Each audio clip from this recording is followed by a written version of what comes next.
So yesterday, July 1, was a day that a number of items saw price increment, and one other we're talking about now is that of water. So some consumers in the capital have lamented over what they call the 15% increment in water tariff for the third quarter of the year. They explain that the increment will impact negatively on their incomes as it will influence other commercial activities. 15% increment in water tariffs on Republic Day.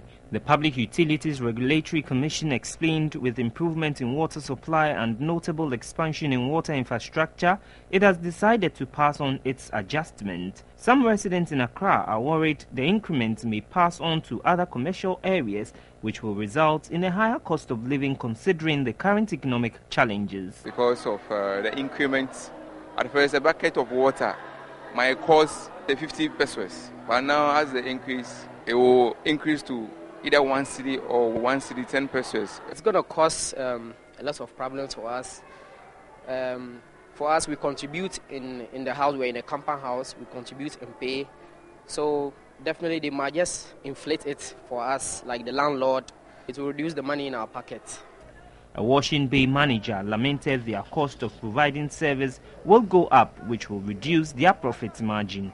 It's too much. If you look at how the economy is going now, the work is even not coming.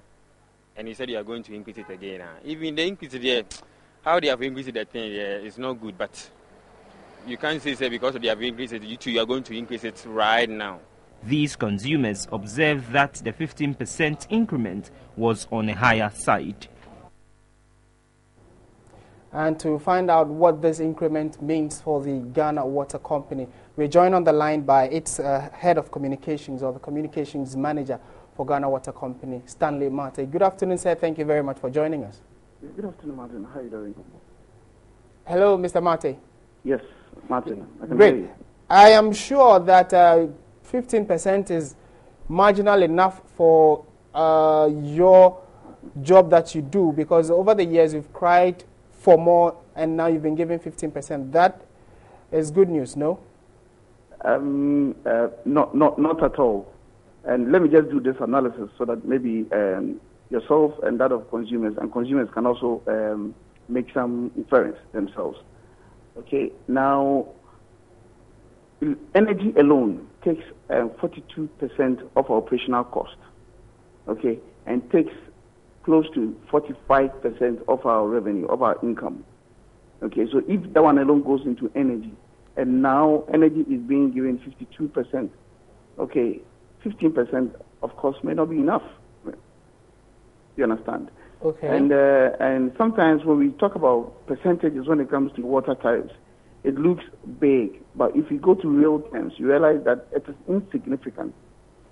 Currently, we are paying 1 cedi 53 pesos for 1,000 liters of water. Now, 1,000 liters of water is equivalent to 220 gallons. Okay, 220 gallons to a layman would be about between 5 and 8 drams of water, depending on the size of the drum.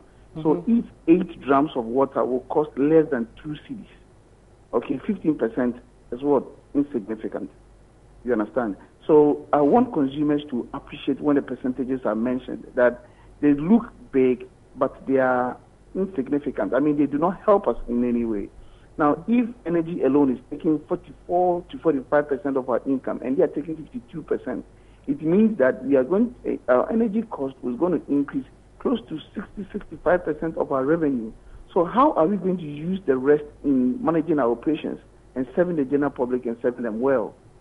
But, okay, so that is the situation at hand now. So 15% is woefully inadequate.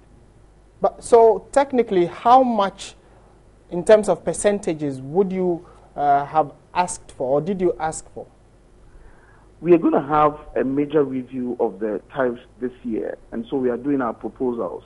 This one is according to, I think, the automatic adjustment formula or so. But what we expect is that the PULC will look at our operational expenditure, look at our revenue, or look at our income, okay, and then see how we can have that balance, so that at least so we wouldn't be working for this thing, the energy sector.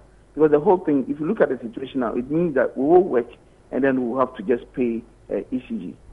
I believe, and then the money is gone. Now, how much do we pay? How much do we use in buying chemicals? How much do we use in running the rest of our operations? Okay, so that is how we would want things to look like. I believe a number of Ghanaians are clearly willing to pay the right price for quality service, but can you assure us that you are providing quality service and that we have enough water flowing through our taps, for which reason we should pay the percentage that you think would be appropriate or adequate?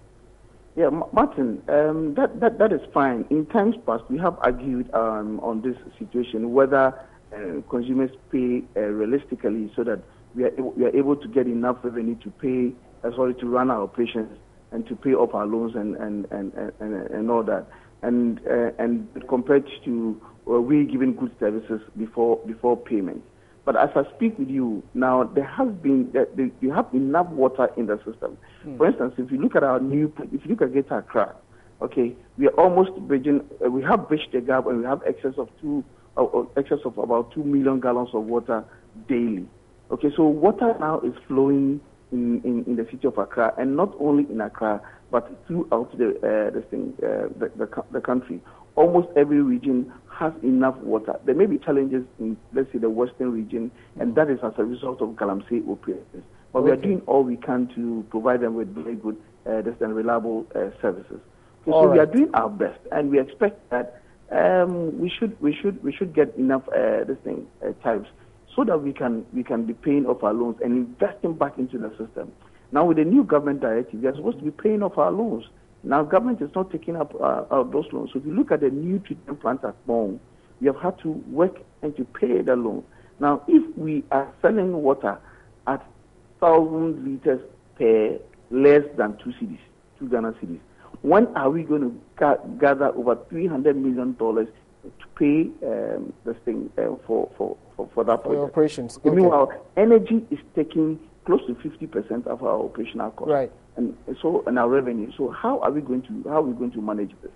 Okay. So we expect that everybody will get up our loins to do the right thing. The Ghana Water Company Limited is doing all it can to give off very good services. And you will just bear with me that in the last few years our services have been very, very, very good, especially this year when we had a lot of water in the system now. Look at this desalination plant. I'm sure at least the plants that your outfit espoused a few months ago that you're going to give us quality water is in the offing. We are looking forward that at least in the next few days we can also attest to the fact that yes, you promised and you're delivering, so we can pay and then you can also get your tariffs. Thank you very much, Stanley Mate. You're welcome.